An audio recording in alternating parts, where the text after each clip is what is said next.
we spend so much time playing in nature all year round, it can seem very natural to want to acknowledge the seasonal changes and celebrate the different times of year. This is a great way of deepening our connection to nature and strengthening community bonds with each other, as well as perhaps having a bit of fun. So the natural world and the changes it goes through each year can be a great mirror for what might be happening in our own lives as well. So it can act as a tool for reflection and recognizing different archetypical energies, if you like, that we might be experiencing in our own lives, particularly in childhood as we grow and develop and change so rapidly. What I've noticed is that children sometimes can be more in tune with those changing energies of the seasons compared to adults. So sometimes that celebration of those different archetypes can seem totally normal to children, whereas perhaps adults might not be so in tune with that, shall we say.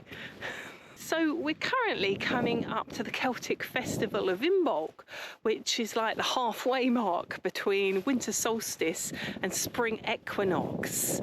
So I find personally that we all have the capacity to tune in to those seasonal energies. So sometimes I find the best way to start thinking about how to celebrate the time of year is to spend some time connecting with the rest of nature and tuning in to what does that feel like to you in your own bodies.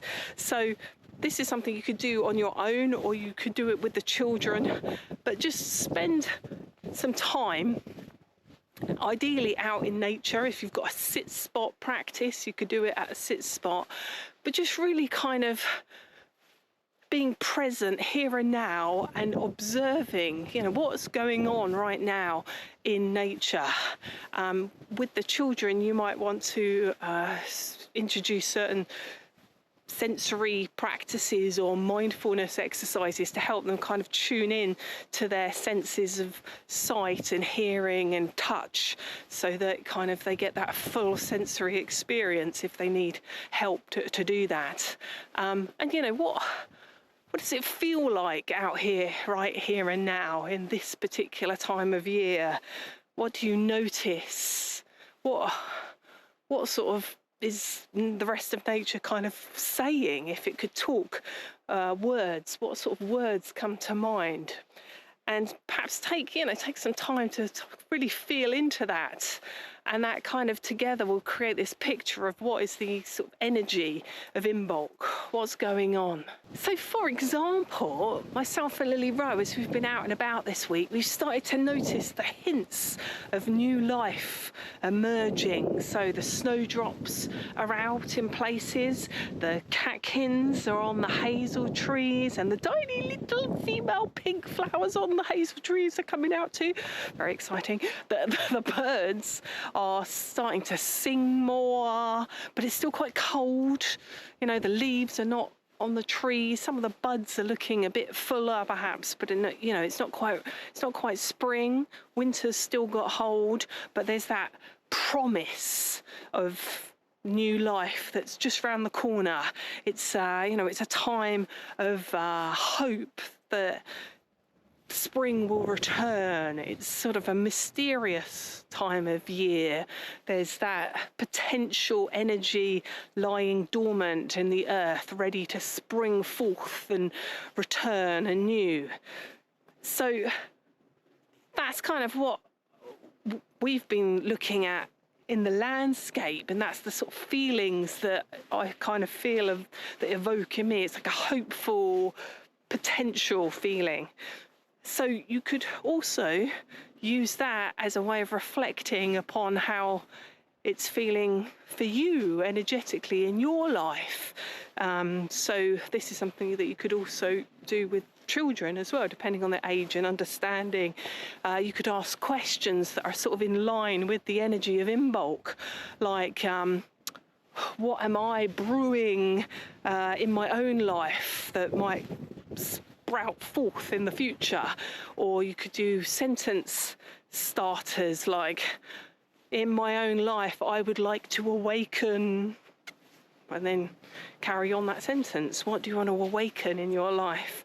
So there's ways of using what's happening in nature as a mirror to reflect on our own lives. The word Imbolc actually means in the belly, as in pregnant, which again is that feeling of how it is this time of year. Everything's sort of there, but not quite come out yet. So there's that potential of new life stepping forward. So everything's in the belly at the moment, that great mystery of how new life is formed in the belly.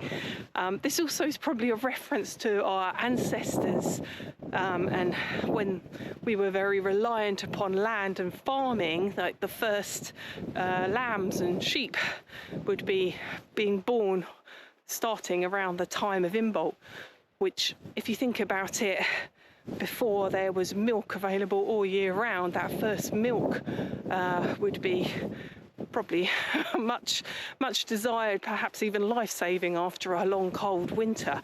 So that sort of celebration of the first hints of birth and milk. There's also a goddess, Brigid, that is associated with Imbolc, and she's the goddess of home and hearth, and she's associated with fire, poetry, creativity and metal smithing. A traditional craft that you can try this time of year is to make a Bridget's cross out of folded rushes, which people would make and decorate their homes with for protection. And if you want to make one of these, my friend Shuna, she's got quite a nice instructional video about how to do that, so I'll pop a link in the description below for that one. Another craft that I sometimes do this time of year is to make little tea lights out of natural items. So if you were to find a shell on the beach, or even half a walnut shell, and you get little wicks, tea light wicks, and then you can melt some wax either on the campfire, or you can do it at home, and just fill up those little containers. You end up with these nice little natural tea lights, which is a lovely kind of reminder that the light is returning. We're kind of just a few steps away from spring and and new life and growth. This time of year, with all the increased kind of bird activity starting to happen, it can be a lovely time to focus on bird language as well. So bird language is about trying to tune in to what the birds are communicating and how they're feeling, rather than trying to identify species of birds with birdsong, which of course you can do that as well, but that's just slightly different from bird language.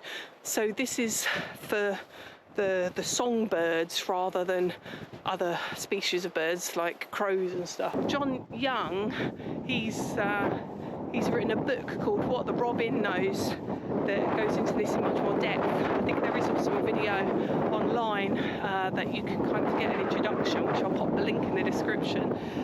But he says that bird language is a great way to get into like a quiet mind state, which is a bit like a mindfulness state, I suppose, but a way of activating your senses and becoming present. So bird language can be a nice way of helping young people kind of get into that calmer, more present state of mind as well, to be more kind of connected, I suppose. Of course, whilst it's still cold, it can be nice to gather around the campfire for stories and songs. So a couple of stories that I found quite nice for this time of year is there's one about how the snowdrop got its colour, and there's also one about the king of the birds, which again, as we've been talking about bird language, might be appropriate. I learned both of those stories from Danny English, the storyteller, whose website is Weeby Kids, which again I'll pop a link in the description below, but he's got lots of lovely stories and seasonal activities as well, which kind of can fit in with this.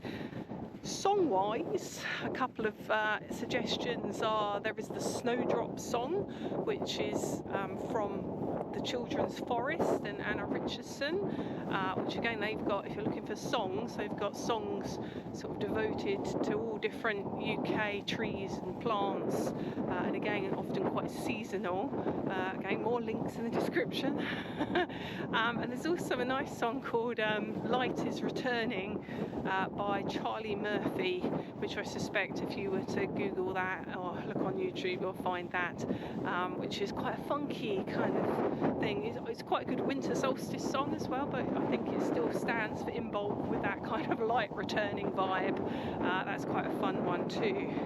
Of course, with the time of year and the energy of creativity being with us, maybe it's a time that we can create our own songs and maybe enlist the help of Bridget, because being the goddess of poetry, maybe we could make up our own poems and rhymes, and that would be quite in keeping with the season.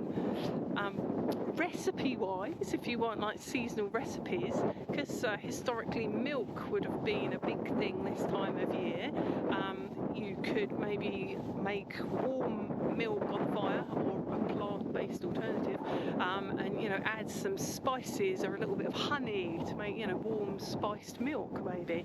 Or perhaps a more modern day twist would be you could mash up fruit and make milkshakes, and of course pancakes, being milk being a main ingredient for that, you could do some nice pancakes on the fire, and that would be kind of in keeping with the vibe of Imbolc.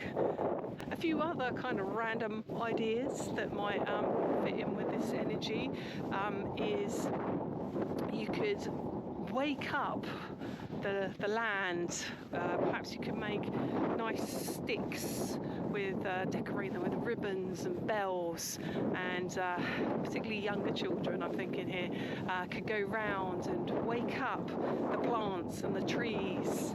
You perhaps could even create a song or something that they sing to go round and wake up new life.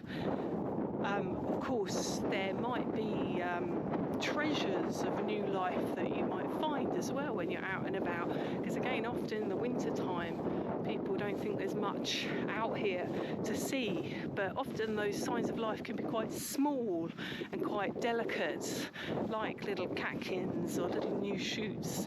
So maybe you could have some sort of treasure table, or even just a nice cloth on the ground, and see what evidence of new life, maybe a feather or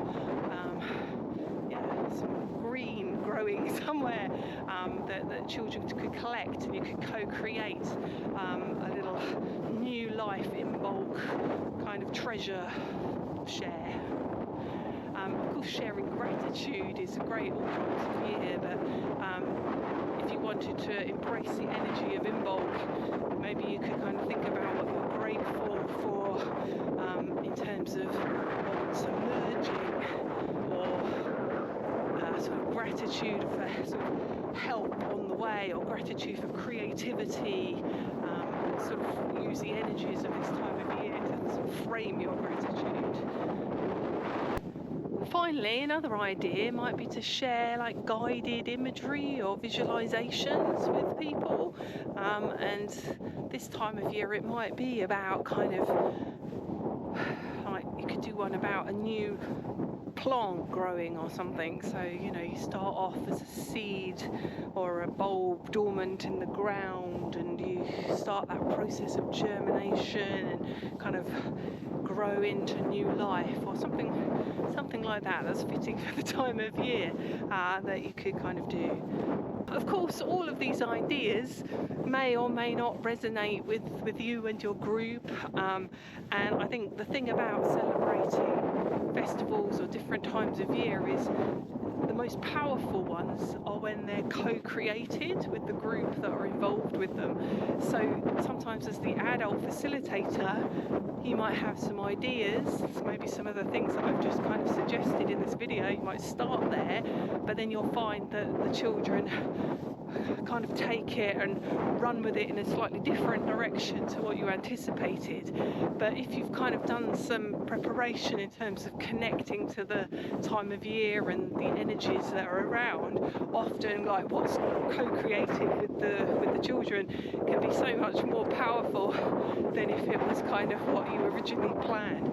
So I think with anything like at forest school or nature play based, it's about kind of tuning into your group and what's working and resonating with them. So if you want any more seasonal ideas, do check out my Buy Me a Coffee page, because I've got many resources, and many of them are seasonal based. They're all up there for free, you can download them. So we've got seasonal activity resource packs up there. We've got seasonal songs, and on my YouTube video there's some seasonal stories as well for each of the 8 festivals of the year. So I'll pop the link down below and you can check that out. So how do you celebrate Imbolc? Do let me know in the comment section below. If you've enjoyed this video, do give us a thumbs up and consider subscribing to our channel so that you can join us again in the woods next time, or the field, in the wind and in the grey. Thanks so much for watching. Bye. Snowdrops, little drops of snow. What do you do when the cold wind